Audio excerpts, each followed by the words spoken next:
We are just a few hours away from President Trump's State of the Union address, the first one of his second term. He's telling people to expect a long speech because there is so much to talk about.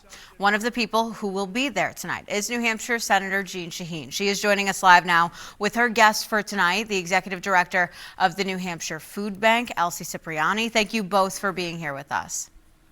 Nice to be with you. Thank you very much. So Senator We made it through the snow. I know, what a storm we had. So Senator Shaheen, what are you hoping to hear from the president during tonight's address?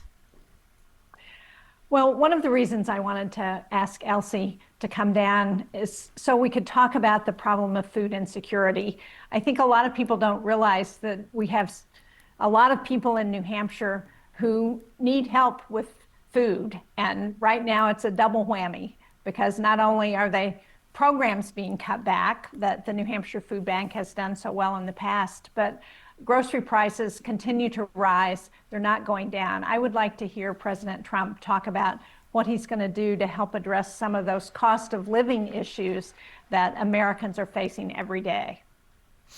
And Elsie, what do you want people to know about the work that you do at the food bank? Well, first, it's an honor to be here representing the New Hampshire Food Bank and our partner agencies.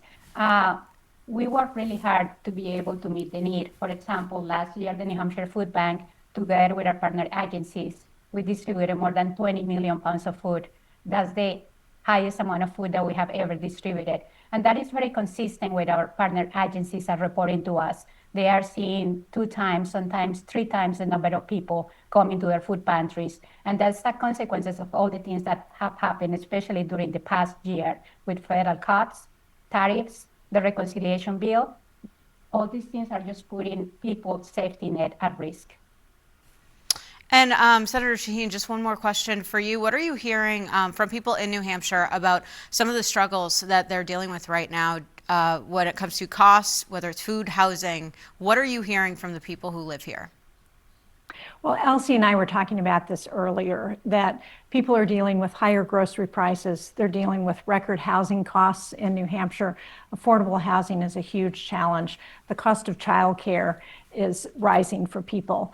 And all of that is happening at the same time. People are dealing with the cost of tariffs, which are adding about $1,600 for every household in New Hampshire. So people are struggling. And what I hope we're going to hear from President Trump tonight is that he's going to stop focusing on what's happening internationally and start focusing on what's happening here at home.